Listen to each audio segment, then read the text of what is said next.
Hi, welcome back to my channel. It's JRB Life. My name is Jai. I have so many nicknames, but for the most part, people call me Jai as of this moment, unless like you're a family or whatever. Digression. Wow. Okay, so this video is going to be about moving in silence when it comes to changing your career. If you had watched my previous video, you know I left the hustle and bustle part of medicine. So I left the hustle and bustle part of medicine, and I currently work in public health. So it's related, and I'm moving more now towards like a more, I guess, free life, more of life on my terms and making my own hours and my own schedule. That way I can do the things that I really want to do in life, right? This video is going to be about the 5 things that I think were the most important about that period and about me having the space and time to settle in my decision of wanting to change my life, change careers, change my life. First thing is, and this is so important, is to figure out who the safe people are in your life. Depending on your field, depending on, you know, where you live, your own individual support system, like it's just different and it's personal to you.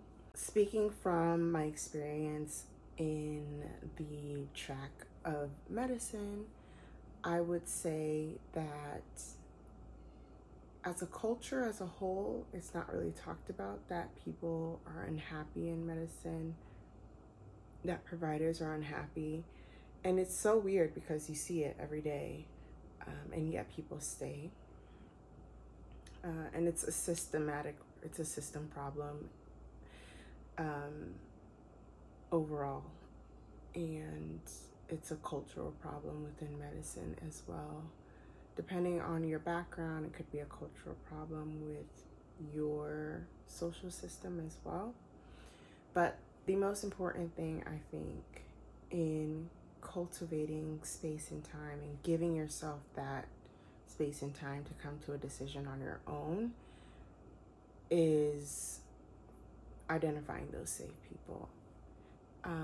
And for me, it really meant that honestly not everyone needed to know, especially if I felt that I couldn't count on the people for any type of emotional support or words of encouragement. It just wasn't, honestly, at that point, I was so burnt out and so low. I didn't have energy to give to others in discussion.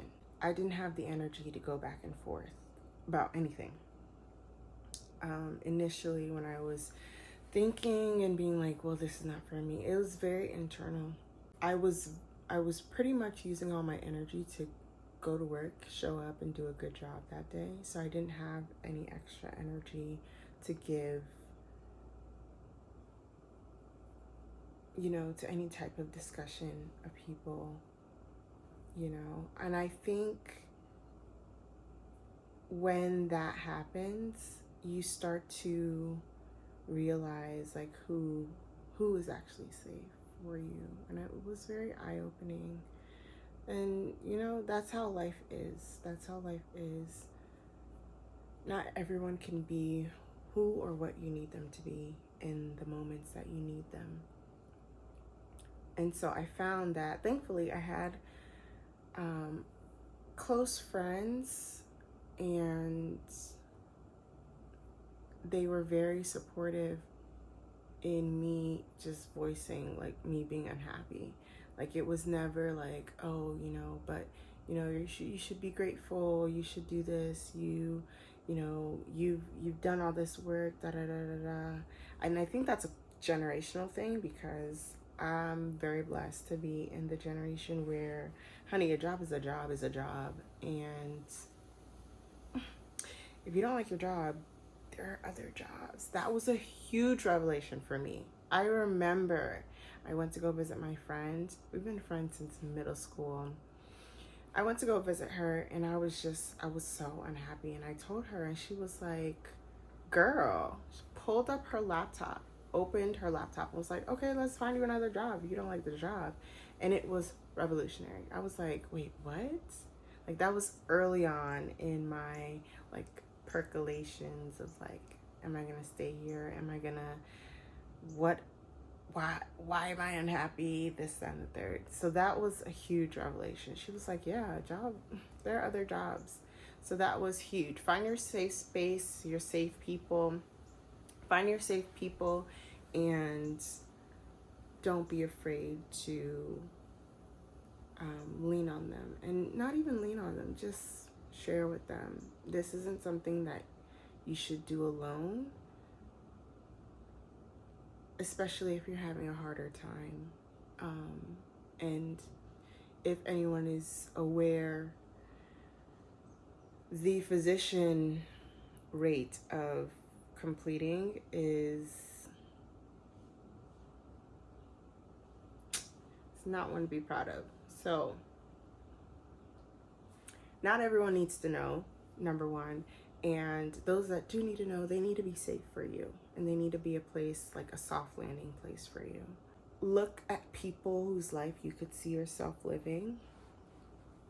So if you're like in a wild goose chase like I was watching YouTubers, vloggers, and they were, jet setting and going to the islands and going on vacation. Your girl didn't have the funds to be going on vacation like that.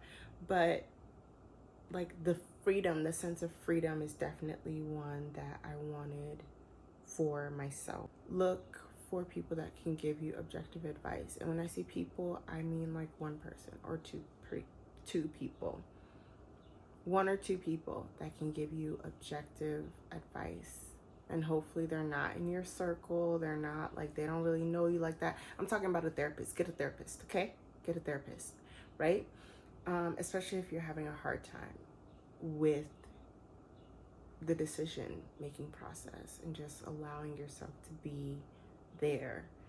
I think I have more grace for myself than I have ever had before, and it's only because I've gone through things like this. So at the time, it was very hard for me to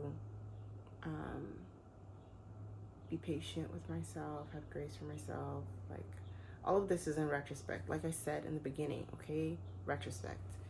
So get a therapist. It's really important that when you're looking at people and evaluating people, whether it's friends, family,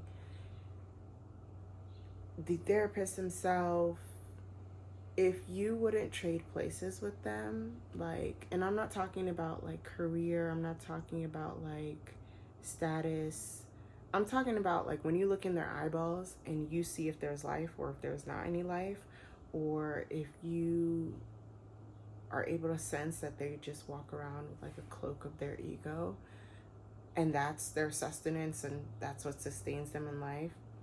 That's what I'm talking about. Like, yeah, you could want to switch careers all day and want to switch careers with somebody else. Whatever. All that's cool. Like I said, a job is a job is a job. And generationally, I think we're moving out of the career mindset and more towards like a job and, your work paying for your life and not using your entire life to work. When I say if you wouldn't trade places with them, I'm not talking about that. I'm talking about how do they look in their day-to-day life? How do they speak? How do they walk? Do they give you the impression of being happy or content in their life and satisfied? Those are the big things. And lastly, and most importantly for this point, you have to make yourself a safe space. I had to work. Okay, honey? I had to work. I had to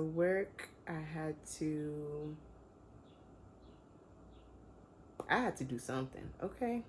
I had to do something because there was no way I was going to keep feeling that low for as long as I thought I would have to. Like, no. I started journaling. I went to therapy. I had been doing affirmations, and I did ramp up affirmations during that time. For me, I put affirmations on like sticky notes, and I put it on my mirror, I put it on my door, I put it on my headboard, I put it on in the kitchen, on my fridge, like just places I could see it.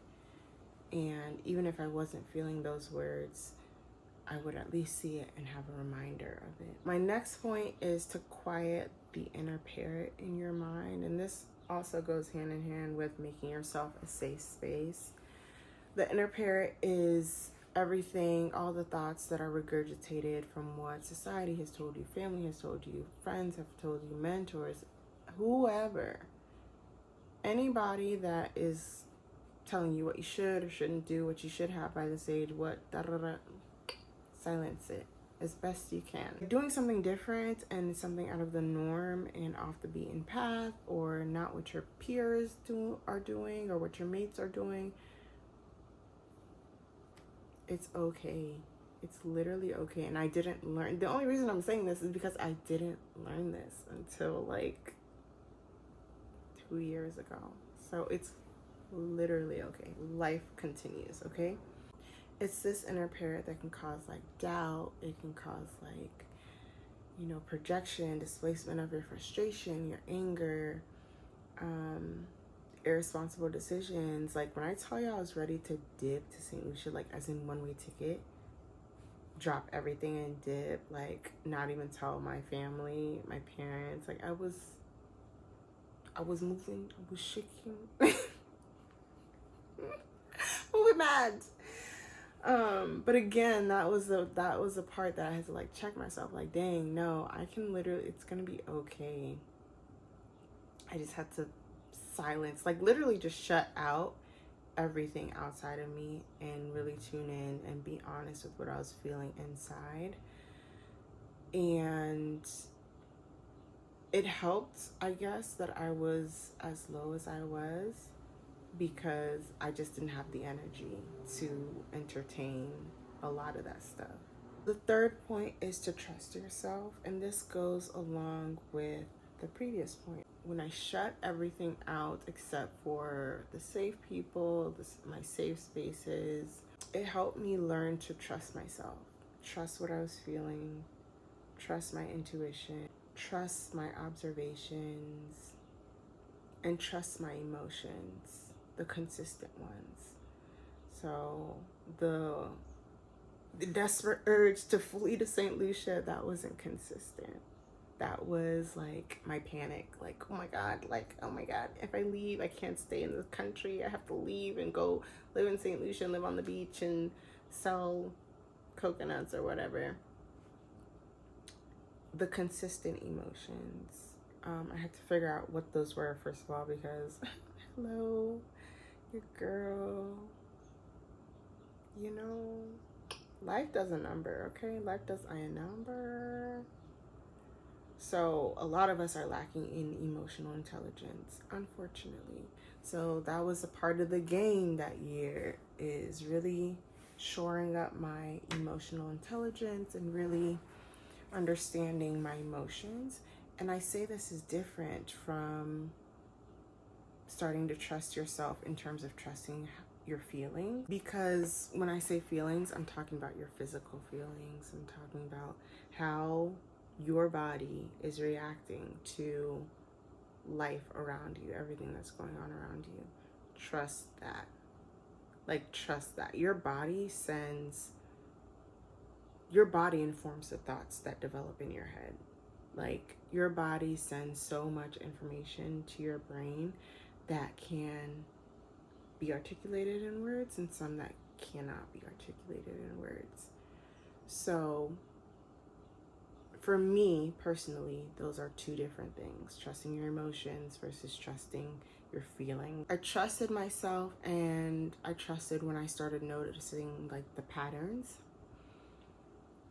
and the inconsistency in people's words and their actions and their disposition. And for me, being in medicine, regardless of the specialty, it became very loud and very clear that people, it was kind of like, the best way I can think about it is that I couldn't fake it anymore. I could not fake the enjoyment in being worked to the bone and sleep deprived and stressed and tense. And I couldn't fake like being happy about overextending myself, sacrificing, bearing it as part of the process. It was all bullshit to me, like complete.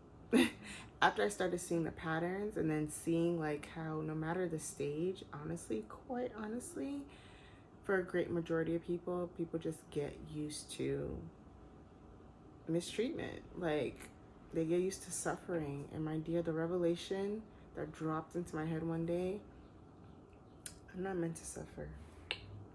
Please, I'm not meant to suffer. Honestly, no one is born to suffer in this world. We literally should honestly just have a beautiful, peaceful, supported life. However, we live in this culture and we live in this country and this economic system. So, that being said, when I noticed all these patterns and things like that, I literally, again, like I said, I didn't have energy to be going back and forth to people or spilling all my woe around. I had a job to do. I had to work. There was minimal time to like really think about anything like that besides with my safe people. But yeah, once that realization hit and I realized, I'm not meant to suffer. My parents didn't come here for me to suffer. My ancestors didn't go through everything they went through for me to suffer. And it's 2023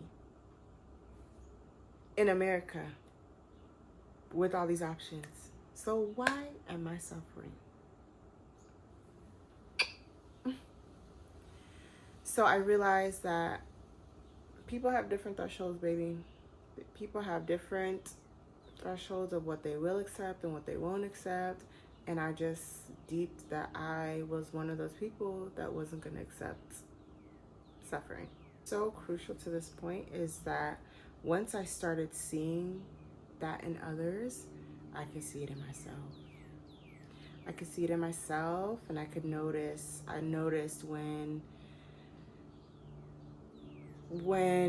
like certain situations, I noticed that the expectation is kind of like you just like suck it up and act like you're okay with, I don't know, adding on this extra session. Oh my God, this motherfucking thing.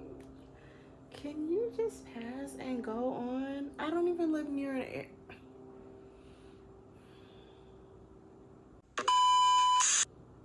Disrespect.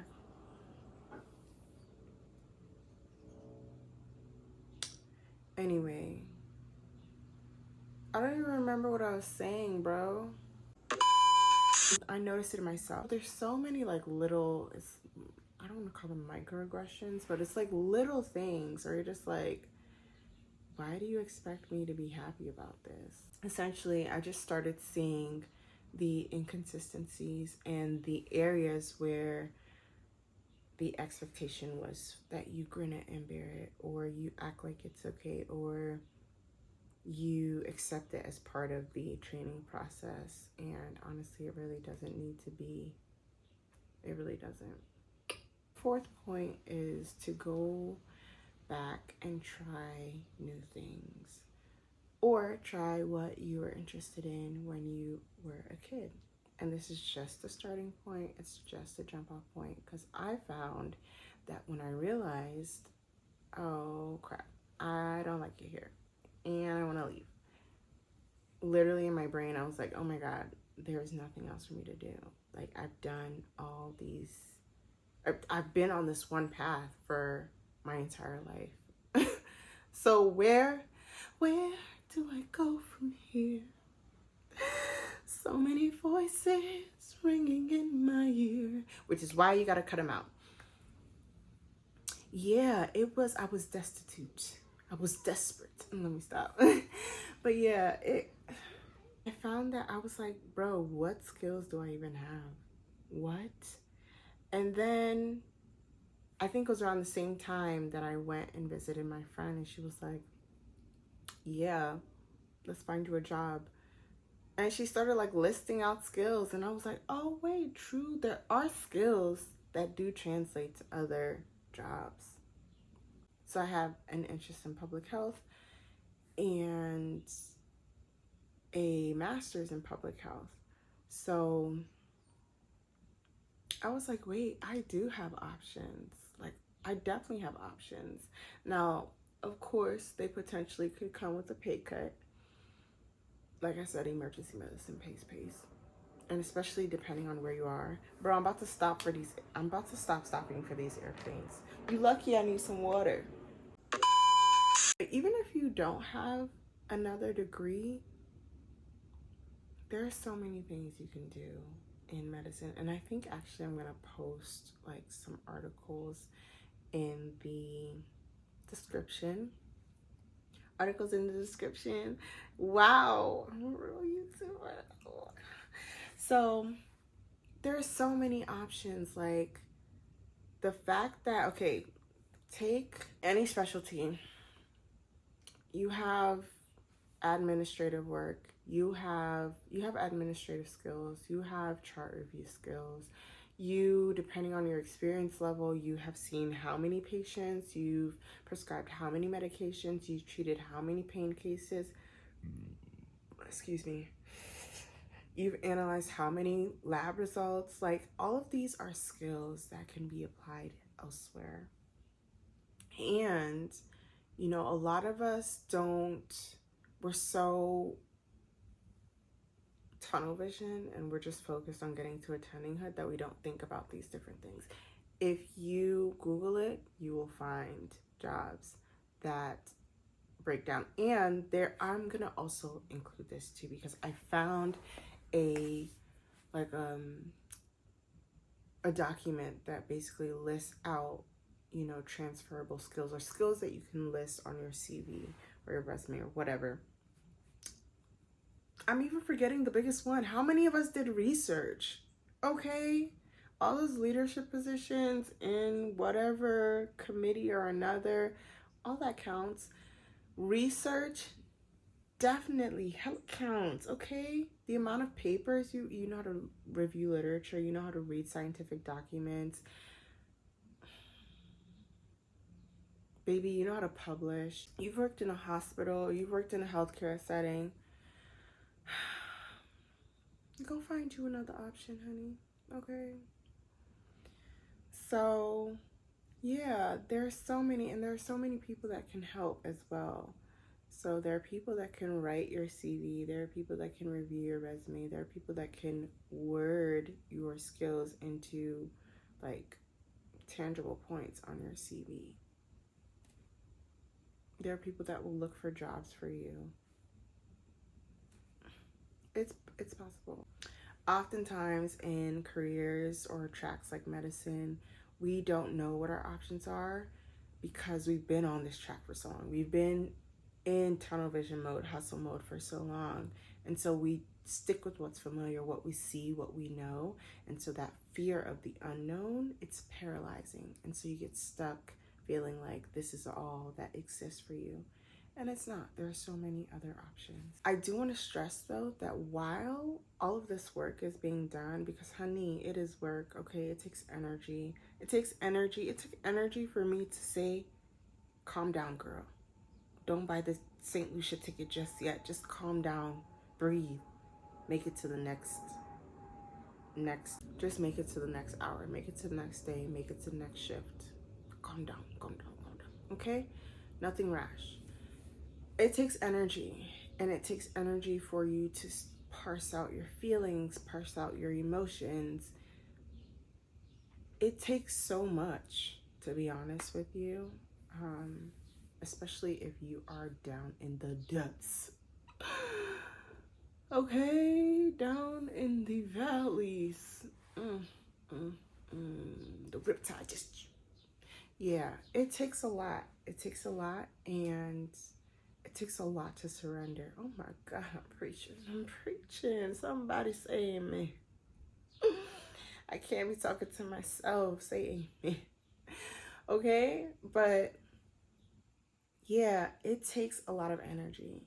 And for me, like I said, I was conserving energy because I had to do that. And I had to go to my job. Like, I had to go to my job.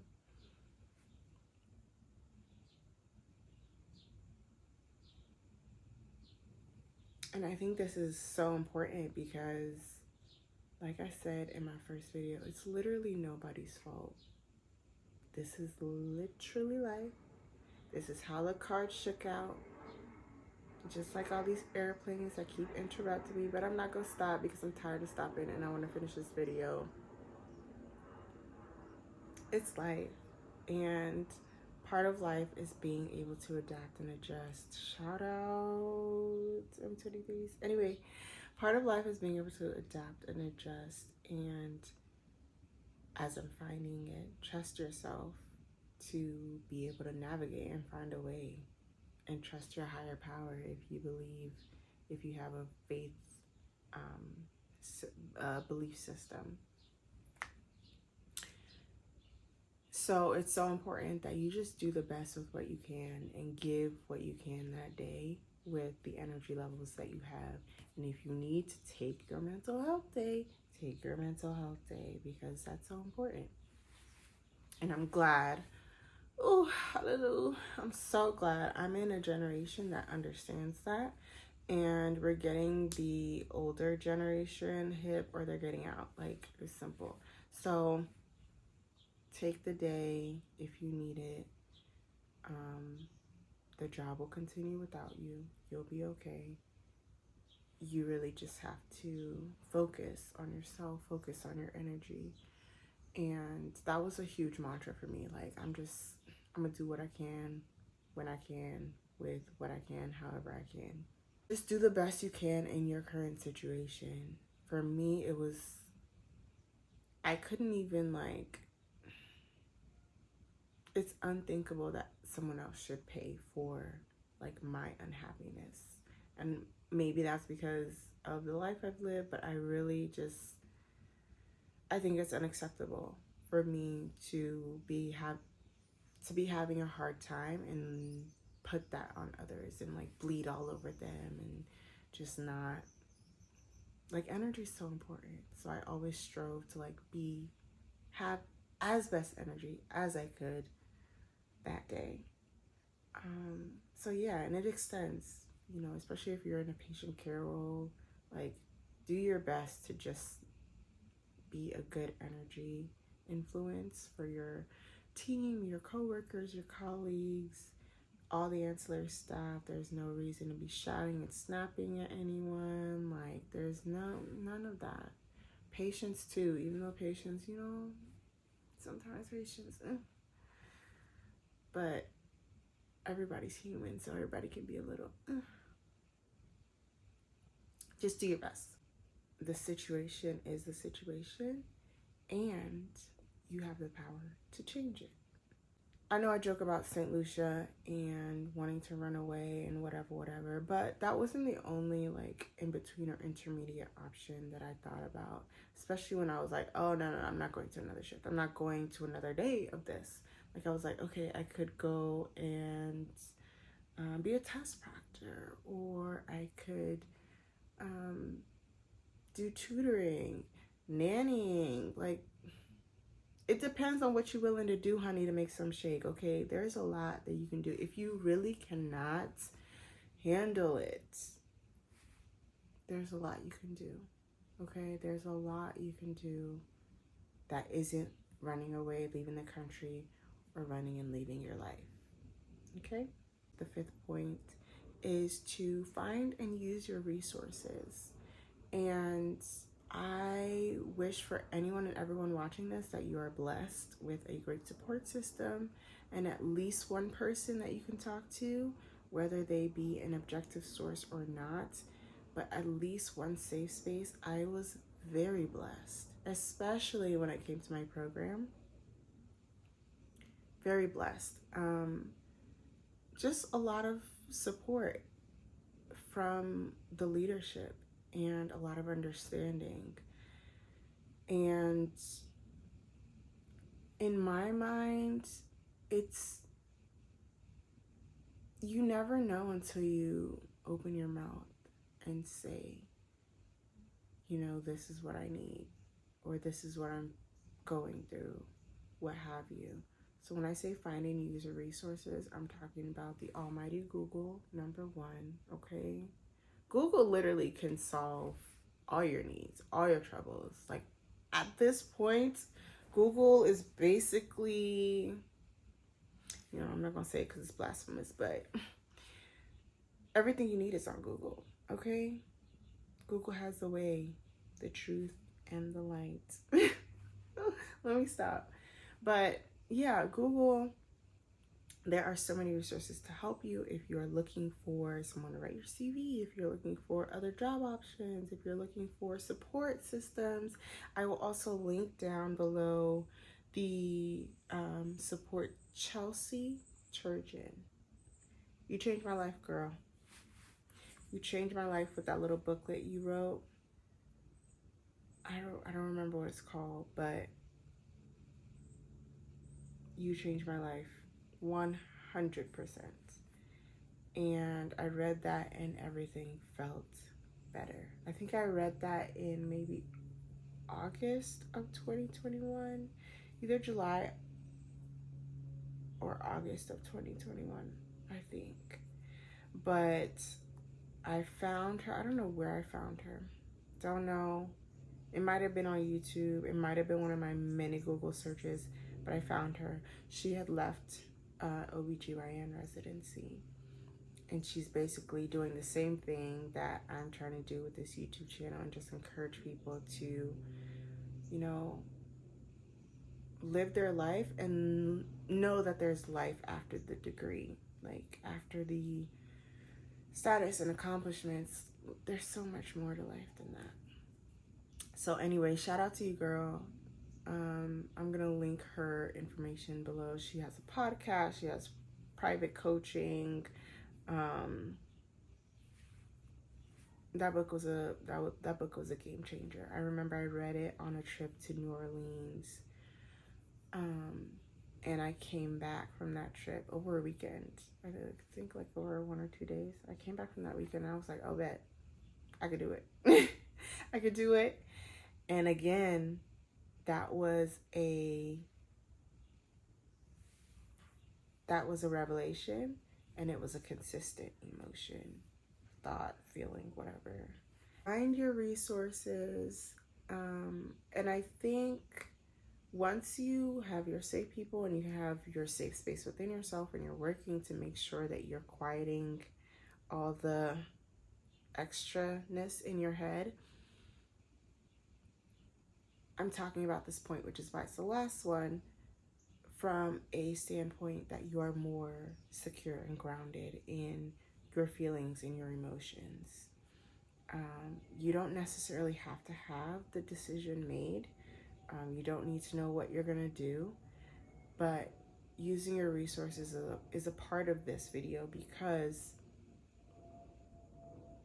after you pretty much moved and navigated and made yourself that safe and secure space to come to this decision with, then you can start, you know, expanding and reaching out to external resources. When I say that, I mean like any trusted faculty, any trusted attendings, any mentors that are trusted.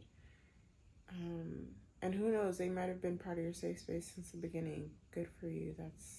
That's really awesome. Like I said, I had a really supportive program, and so when I finally did decide, I was able to go to my program director, and I had no idea. I was literally,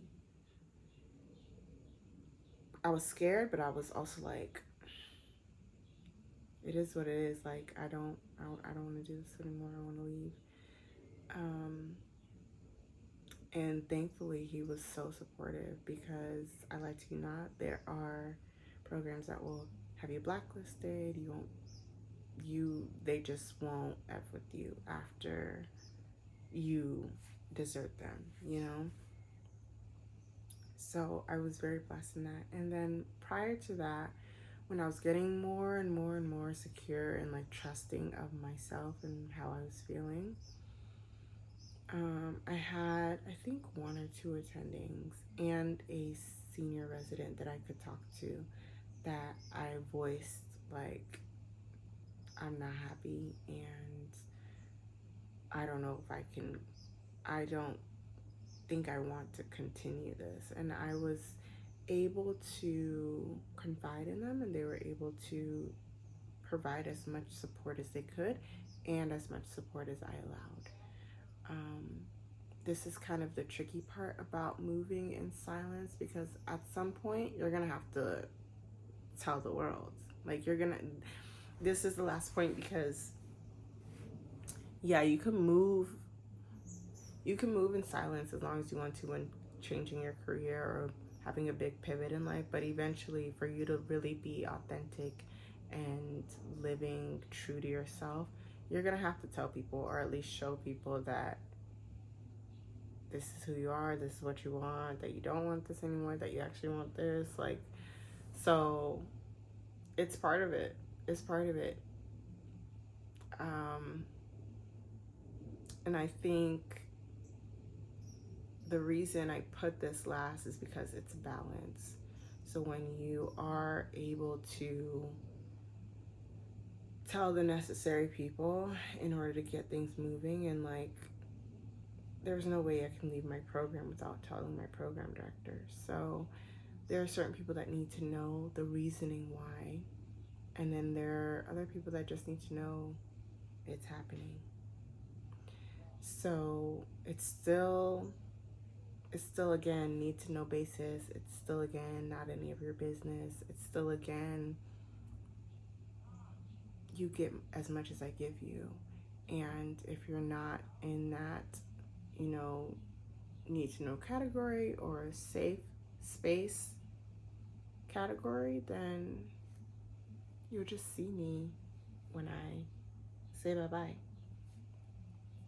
But yeah, that's just in general. This video was the 5, I think, most important things about moving in silence when you are making a career change, pivot in life, when you are thinking about leaving medicine, what have you. I hope you enjoyed the video. Check out some of the resources in the description below, and leave any comments with any thoughts, questions, or concerns you have. I literally have that script in my head at all times. There's a lot of things that have been falling out of my ears, but the people skills, the personable skills, the interview skills, the deduction skills, they haven't left. So yeah, I hope you enjoyed the video. Let me know anything else you want me to talk about. I have a few ideas for other videos, and I will catch you in the next one. If you haven't watched the previous video, go watch the previous video, and I will catch you in the next one.